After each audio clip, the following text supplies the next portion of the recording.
Hola amigas y amigos de Periodismo Libre, bienvenidos a nuestra emisión número 78 de Periodismo Libre en vivo correspondiente a este sábado 8 de junio del año 2024. Recuerden que el periodismo es libre o es una farsa. Hoy tenemos un programa muy completo en materia de información. Ha sido muy prolija, muy abundante esta semana en materia noticiosa, pero también vamos a abordar temas de suma importancia, como por ejemplo lo que acaba de ocurrir en la hermana República de México. Y para analizar esta enorme noticia, el triunfo del presidente Andrés Manuel López Obrador, el triunfo de su partido Morena y sus aliados, el triunfo de lo que se denomina el gran movimiento de la cuarta transformación y sobre todo el triunfo extraordinario, apoteósico, inobjetable de Claudia Sheinbaum Pardo, una mujer de la entraña popular, quien fuera líder estudiantil y quien se alzó con una victoria monumental, una mujer venida de la izquierda, de padres también de izquierda, de padres que militaron en el Partido Comunista de México y hoy es la nueva presidenta de la República de México. Allí estamos observando algunas imágenes. Esta es una imagen icónica de cuando Claudia Sheinbaum era líder estudiantil, cuando hacía unos estudios en Estados Unidos y también cuando fue líder estudiantil en su propio país. Vamos a saludar entonces a Mercedes Oliveros, quien es nuestra invitada para el día de hoy. Mercedes Oliveros fue líder estudiantil de la Universidad del Valle en la década de los años 80. Es doctora, allí se graduó como arquitecta, pero también es doctora en arquitectura y docente de la Universidad Nacional Autónoma de México desde hace 20 años. O sea, Mercedes lleva bastante tiempo viviendo en la hermana República de México, fue representante de la Unión Patriótica en México en 1985, cofundadora y participante de varios grupos de colombianos en México como Tercos por la Paz en el año 2000, Colombianos por la Paz desde México, Colpaz, en el año 2017, y coordinadora del Nodo de Colombia Humana en México e integrante de la Red Internacional de Nodos de Colombia Humana y el Pacto Histórico en México. Muy buenos días, Mercedes. Qué alegría volverla a ver. Nos conocimos en la década de los 80, usted en la universidad, nosotros todavía en la secundaria. Y vea, nos encontramos usted en la universidad, nosotros en la secundaria, y nos encontramos ahora mucho tiempo después. Qué alegría tenerla en Periodismo Libre. Mercedes, bienvenida. Hola, hola, buen día a todas y todos. Yo feliz de aceptar esta invitación, les agradezco y le envío un saludo a toda la audiencia en Colombia. Vamos a analizar con Mercedes Oliveros los resultados y sobre todo el significado de las elecciones mexicanas. La candidata del partido Morena, apoyada por el Partido del Trabajo y también por el Partido Verde, que es muy distinto a la colcha de retazos del Partido Verde que hay en Colombia, valga la aclaración, obtuvo unas cifras extraordinarias, superiores incluso a las de su gran mentor, a las de Andrés Manuel López Obrador, el actual presidente de México. Obtuvo unas cifras de un calado extraordinario, 35.900.000 votos para Claudia Sheinbaum. Y la segunda, que era la candidata de la derecha, de la trilogía de la derecha, o sea, del PRI, del PAN y del PRD, la trilogía de la oligarquía mexicana, solo alcanzó 16.400.000 votos. Es decir, que Claudia Sheinbaum casi le saca 20 millones de votos de ventaja. Y el tercero, una persona, un hombre joven que se presentó como vocero del Movimiento Ciudadano, obtuvo el señor Jorge Álvarez, obtuvo 6.100.000 votos. Estas son las cifras contundentes, irrefutables, inobjetables del triunfo no solo de Claudia Sheinbaum, sino también del presidente Andrés Manuel López Obrador, porque esto fue prácticamente un plebiscito y nos deja muchas lecciones para el pueblo colombiano y para toda la izquierda latinoamericana. ¿Cuál es el significado de este contundente triunfo de Claudia Sheinbaum y el partido Morena y el presidente López Obrador, Mercedes? Bueno, yo quisiera destacar que primero a nivel de América Latina, hoy el gobierno de la Cuarta Transformación, acá Claudia Sheinbaum hablaba de el segundo piso de la Cuarta Transformación, se fortalece como un faro que ilumina la lucha democrática en América Latina. Nosotros sabemos que realmente López Obrador, desde su ejercicio como presidente, ha respaldado a expresidentes que fueron golpeados en sus respectivas naciones. Yo quisiera destacar, por ejemplo, el caso de Evo Morales. Evo Morales, después de recibir un golpe cívico, político y policial, que venía ya gobernando 3 periodos en Bolivia, ex líder del sindicato de cocaleros, pues resulta que le dan este golpe y estuvo en peligro su vida, y realmente el gobierno mexicano lo rescató enviando un avión a Bolivia y exiliándolo en México. Igualmente ha respaldado recientemente al ex vicepresidente en Ecuador, y hasta hoy hay un pleito en las Naciones Unidas por esta acción de haberlo recibido en la Embajada de México en Quito. Fue arrebatado de la embajada. El embajador fue golpeado en Ecuador, y todavía sigue el pleito sobre la acción justa que impulsó el gobierno de México. Entonces, para América Latina ya hay, adicionalmente, quiero destacar, ha enfrentado la política de Estados Unidos en cuanto al manejo de la droga, al manejo a la política internacional antidrogas, y fuera de esto ha impulsado una política que se está aplicando ahora en México y que se extiende a Centroamérica, invirtiendo en la producción agrícola y dándole trabajo a jóvenes de los países centroamericanos, que son los que hoy registran una mayor migración a México. Este programa se llama Sembrando Vida, y aquí se ha impulsado como una política no solamente de dar empleo a los jóvenes, sino también una política de reforestación. Entonces, para América Latina, ¿esto qué significa? Pues sigue funcionando el gobierno de la 4T, como decimos acá, como un faro para nuestras luchas democráticas. Muy bien. Ya adelantabas algunas de las claves del triunfo de Claudia Sheinbaum, que se considera la continuidad, y sin duda es la continuidad de la obra, del legado extraordinario de Andrés Manuel López Obrador.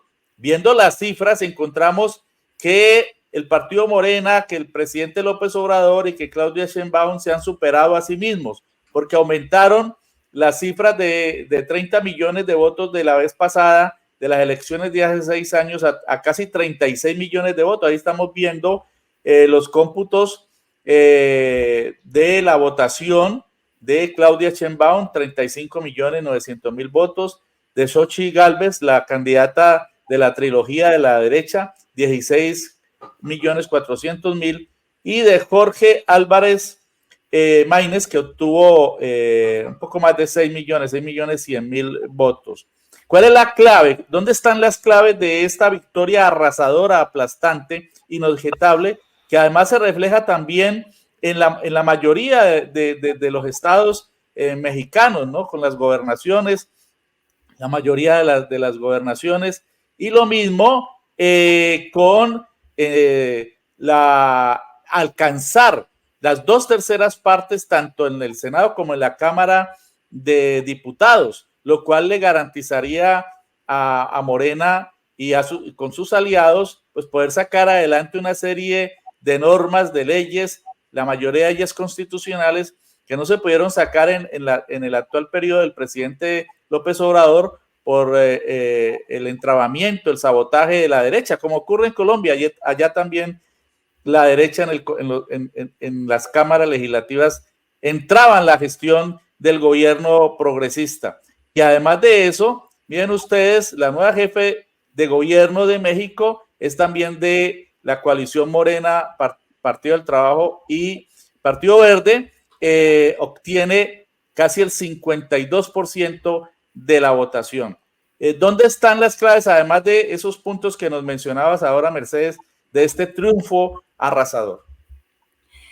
Sí, realmente yo quisiera destacar que Claudia Sheinbaum ha marcado toda la estrategia de su nuevo gobierno, la ha marcado como el segundo piso de la cuarta transformación, y en vista de esto quisiera destacar los puntos claves del éxito de AMLO, ¿no? De López Obrador. Primero que todo, es su gran lema, primero los pobres. ¿Qué implica esto de primero los pobres y qué ha aplicado él en México? Primero, todos los programas de bienestar social, que esto, él destaca que esto es lo fundamental de la democracia, el que realmente el gobierno favorezca a la mayoría de la población. Entonces, hay programas desde para los adultos mayores, que cada vez se ha ampliado más. Antes era a partir de los 65 años. Se recibe cada mes un apoyo para los adultos mayores, que como todos sabemos es el sector de la población más abandonado en nuestras sociedades. Y fuera de esto, bueno, desde los adultos mayores, también para las madres solteras, también para los jóvenes que en el periodo del PRIAN se les llamaban ninis, ni trabajaban ni estudiaban. Entonces, él hizo un programa para que los jóvenes se incorporaran a empresas con un salario, aprendieran, y la mayoría de estos jóvenes han seguido trabajando en esas empresas. Fuera de esto, becas para estudiar para los jóvenes en primaria. Claudia Sheinbaum dice, todos los jóvenes de primaria los niños tienen que recibir beca para garantizar que se capaciten. Y hay algo fundamental en esta política de primero los pobres: el aumento del salario mínimo. Siempre el PRIAN argumentó que si se aumentaba el salario mínimo, había inflación. Entonces nos convencieron a todos de que no, pues el costo de la vida se va a elevar y todo esto. Pues, ¿qué hizo López Obrador? El salario mínimo estaba en 88.4 pesos cuando él ingresó en 2018. Hoy el salario mínimo es de 248.9 pesos diarios, lo cual equivale a 14.6 dólares. Es decir, el salario mínimo registró un incremento de más del 100%. Entonces, esto pues claro que golpea el bolsillo de los empresarios, y se han aglutinado a través del PRIAN para decir, es que esto no puede seguir, ¿no? Otras claves del gobierno de López Obrador ha sido la lucha anticorrupción y la austeridad del gobierno. Entonces, no se compró un auto nuevo para el gobierno de López Obrador. Y la lucha anticorrupción ha abarcado sectores importantísimos como la misma empresa Pemex, donde había todo un contubernio para los huachicoleros que sacaban el petróleo ilegalmente, lo vendían a las gasolineras. Bueno, eso ha sido un ahorro importantísimo. Fuera de esto, la lucha en otras instancias de gobierno, como por donde asomaban, se veían las diferentes estafas que estaban haciendo a la nación. Comisión Federal de Electricidad, en diferentes campos. Por ejemplo, aquí en el gobierno de la ciudad, el segundo candidato, Taboada, fue denunciado por el cártel inmobiliario. Tremenda corrupción. Construían edificios en su delegación o en su alcaldía hoy y le llamamos el cártel inmobiliario porque subían el nivel de los edificios garantizando una mayor ganancia para los inversionistas.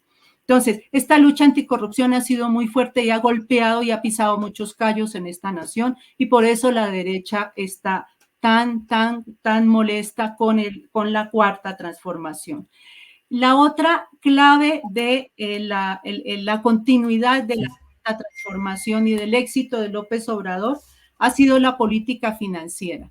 Es decir, realmente López Obrador hizo una alianza con sectores importantes del empresariado y fuera de eso no se incrementó la deuda, antes se redujo, no hay déficit y fuera de esto también quisiera destacar algo que fue una enseñanza, precisamente lo que pasó en Bolivia, el hecho de que López Obrador ha trabajado con los militares de México.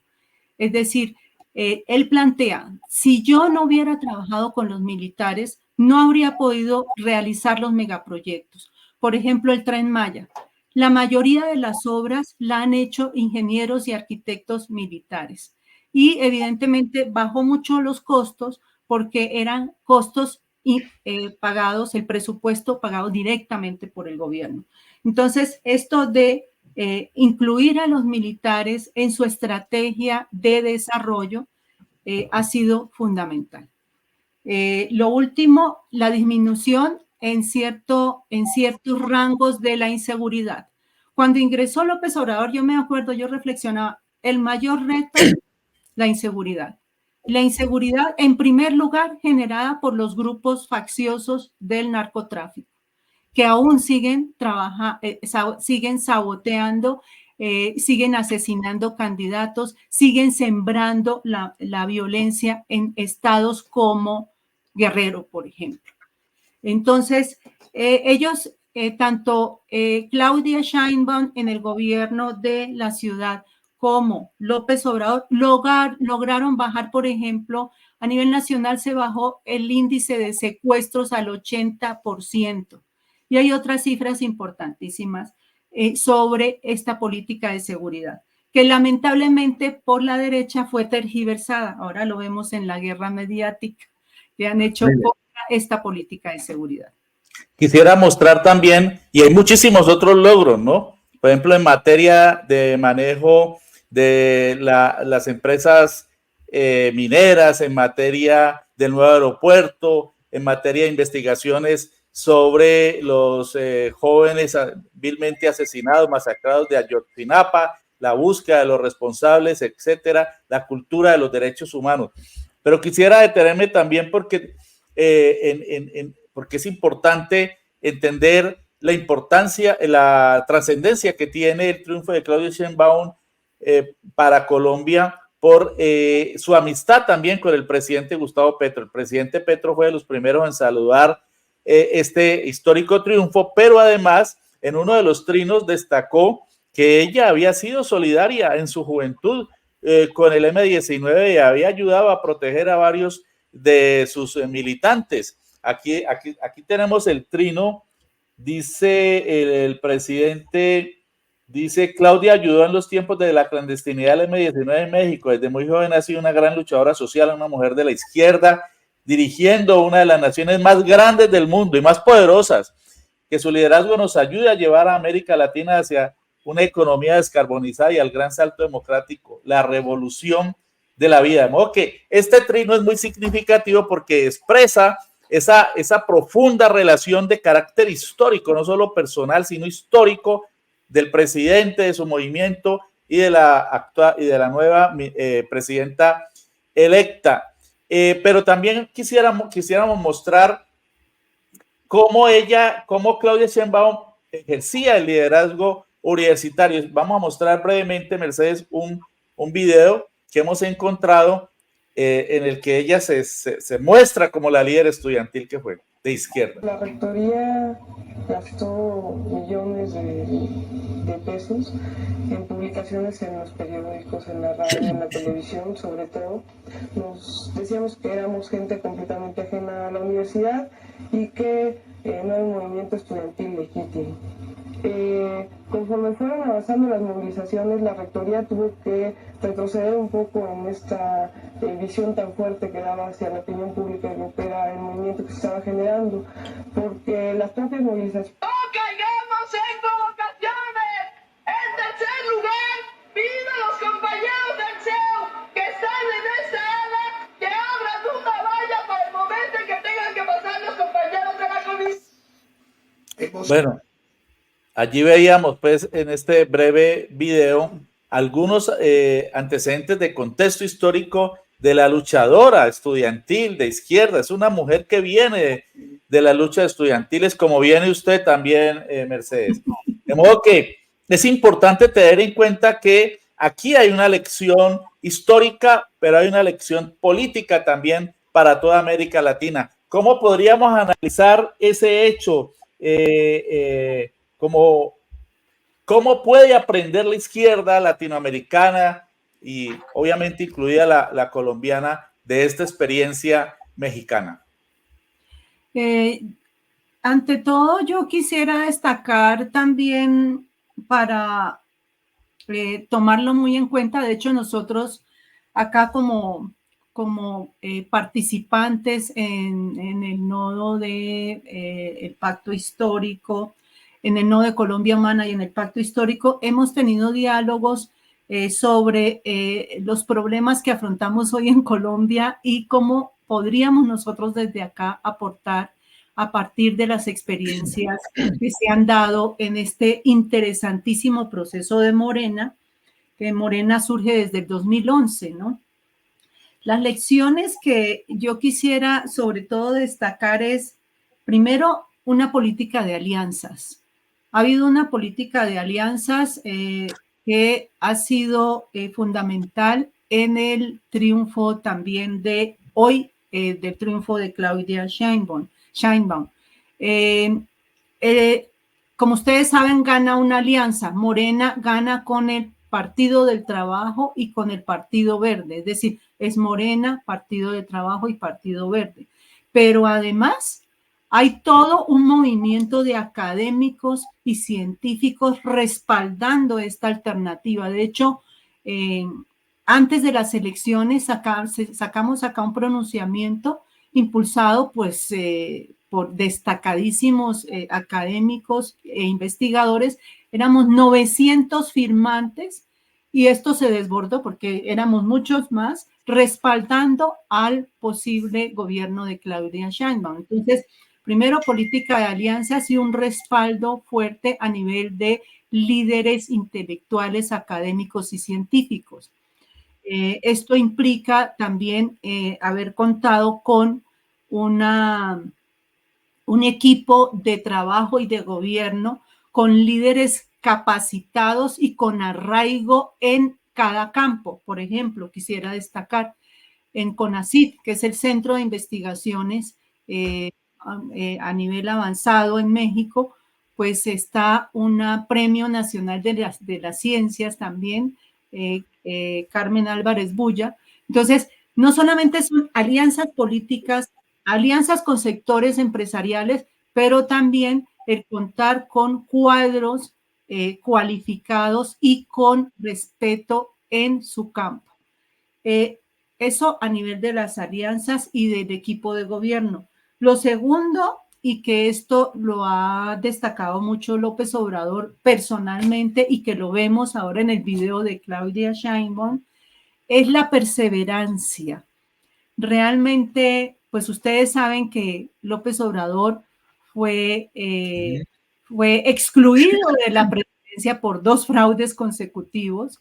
A Claudia Sheinbaum le hicieron una campaña sucia, una guerra mediática que le escarbaron hasta el colchón del abuelo, porque sacaron que el abuelo había hecho una inversión en otro país y entonces le dijeron que ella era la que había hecho esa inversión. Ella muy dignamente y con una madurez política afrontó esta guerra mediática con entereza y rechazando todas las calumnias que le inventaron. Entonces, es perseverancia, y estar dispuestos a afrontar todas las críticas sucias, porque ahora vemos que los golpes blandos recorren Latinoamérica. Lo estamos viendo, por ejemplo, lo vivieron los brasileños, y aquí esto ha sido durísimo. Entonces, están las alianzas, el contar con un equipo y con personalidades respetadas y cualificadas, perseverancia en la lucha, formación. Aquí hay una escuela de Morena, para la formación política, y realmente quienes vemos las mañaneras, esto es formación y comunicación. Fíjense, realmente la mayoría de los medios televisivos y escritos, la prensa mexicana ha estado en contra de López Obrador y de Claudia Sheinbaum. Resulta que con las mañaneras, el presidente, además de poner la agenda de los temas diario, resulta que él ha podido contrarrestar esta serie de calumnias que les han inventado, y fuera de eso, defender su política. No están solamente las mañaneras. Aquí, a nivel de comunicación, se cuenta con 2 canales televisivos, que son el Canal 11 y el Canal 14. Se cuenta con también un periódico importante que normalmente ha sido defensor de las luchas democráticas, que se llama La Jornada. Y hoy, esta semana precisamente, López Obrador hablaba de una revista Contralínea o algo así. Pero además, los periodistas que fueron expulsados de estos medios de derecha, acordes a la gran campaña sucia del PRIAN, esos periodistas han formado sus propios canales. Por ejemplo, López Astillero tiene su propio canal. Hay un medio que se llama Sin Embargo, que es virtual, y en este pues hay analistas de primer nivel y tienen gran audiencia. Entonces, fíjense, es una combinación de mañaneras, algunos canales y que se proyectan en 2 emisoras también de radio, y las redes. Las redes también han jugado un papel muy importante. Esto a nivel de proyecciones posibles para nuestros avances en América Latina. Muy importante lo que nos dice Mercedes, como experiencia y como, digámoslo, elementos que nos pueden servir a los campos alternativos, populares, democráticos, de izquierda en América Latina y específicamente en Colombia. Ella menciona la política de alianzas muy fuerte, muy abierta, muy firme, con aliados verdaderos, con aliados de verdad. La perseverancia, y de eso sí que ha dado lecciones el presidente Andrés Manuel López Obrador, como lo dice ella, frente a los terribles fraudes de que fue víctima, y una política de formación de cuadros, me imagino, de las comunidades. Eso está haciendo falta inmensamente en nuestro país. Y además de ello, una política comunicacional muy estratégica liderada por el mismo presidente Andrés Manuel López Obrador con las mañaneras. Nosotros desde acá nos nutrimos mucho de esa información cuando él aparece todos los días a las 7 de la mañana hora de México, 6 de la mañana hora de 8 de la mañana hora de Colombia, y accedemos a la información de primera mano. Yo creo que eso ha sido fundamental, y bueno, las experiencias de los otros medios alternativos. Esto indica que los medios hegemónicos que en México son tan poderosos, porque además no solamente miremos únicamente pues de dónde es uno de los monopolios de la comunicación por internet, ¿no? De México. Entonces, ese hecho de que esa enorme maquinaria comunicacional no tuvo éxito, fue derrotada, es otro resultado de estos comicios, la derrota de las hegemonías mediáticas, que no pudieron con sus injurias y sus calumnias dar al traste con la candidatura de Claudia Sheinbaum Pardo. y también la derrota de la trilogía de la derecha, del PRI, PAN y el PRD. ¿Cómo analizar finalmente, Mercedes, esas dos derrotas de las derechas tan poderosas otrora? Bueno, realmente hoy estaba escuchando precisamente a uno de los analistas más reconocidos, Lorenzo Meyer, acá del Colegio de México, entrevistado por Astillero, y realmente pues todos los análisis apuntan a que el PRI está viviendo su descenso y su debilitamiento mayor en la historia después de haber sido el partido hegemónico durante décadas en México. El PRD ya no alcanza el porcentaje de votación para seguir como fuerza política.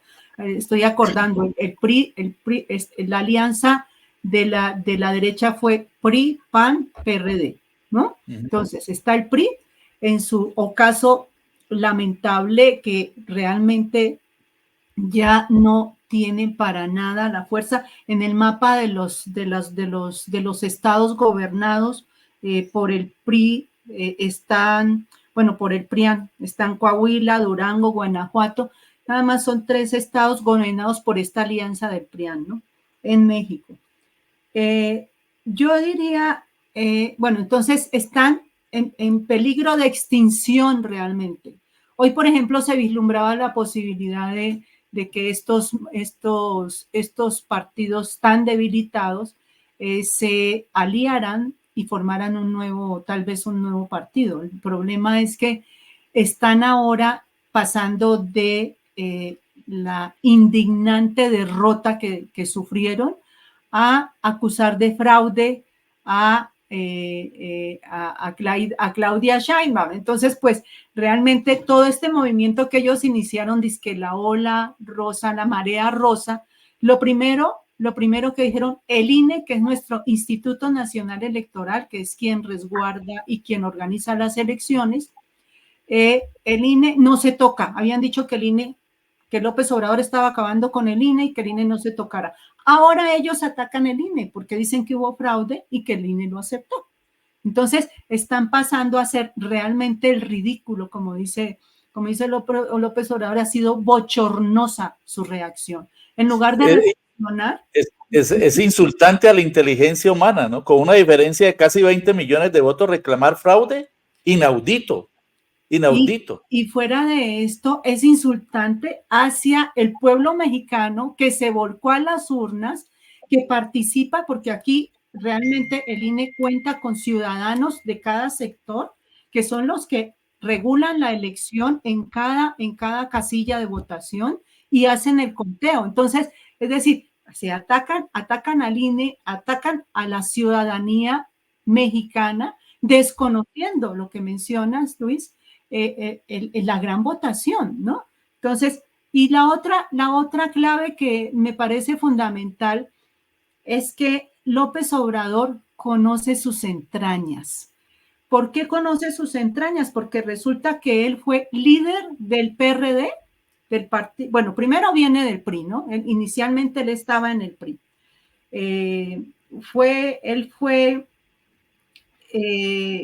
En 1994, él fue candidato a la gobernatura de Tabasco y ahí le hicieron fraude. Entonces ahí empezó el gran movimiento, la gran marcha que hizo para defender ese voto, y esa marcha y ese movimiento generó que se cayera, tuviera que renunciar el gobernador de Tabasco. Entonces, bueno, primero conoce el PRI. Luego fue presidente del Partido de la Revolución Democrática de 1996 a 1999. Luego fue jefe de gobierno de la ciudad, que fue cuando se construyeron los segundos pisos, cuando se empezó con toda la política de apoyo a los adultos mayores y las políticas de bienestar social. Fue jefe de gobierno del 2000 al 2005.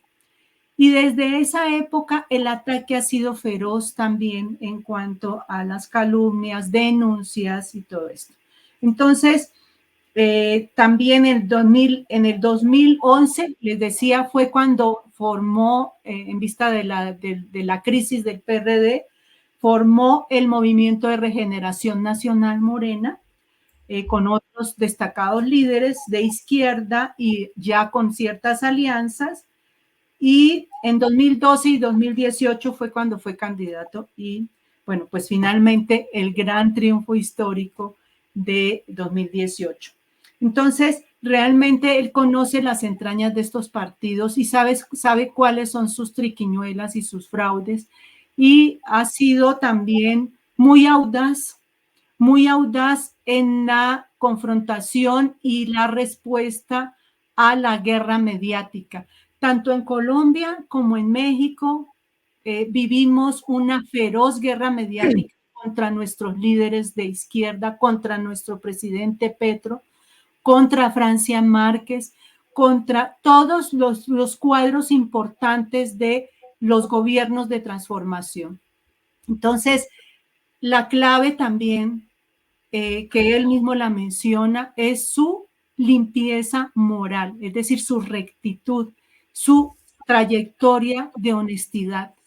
Y esto también lo destaca Claudia Sheinbaum, a pesar de que le trataron de sacar que había registrado una casa ilegalmente, lo del abuelo. Bueno, todo esto ha sido aclarado en los medios y ha sido rechazado. Y entonces el análisis que se hace hoy en México es que entiendan los del PRIAN que las mentiras y calumnias no les resultaron, que realmente la honestidad y la trayectoria política y académica, tanto, pues sobre todo también de Sheinbaum, que es doctora de la Universidad Nacional Autónoma de México y también fue secretaria del Medio Ambiente aquí en la ciudad, pues esa trayectoria marca. Y la trayectoria de los del PRIAN es totalmente de corrupción, de autoritarismo.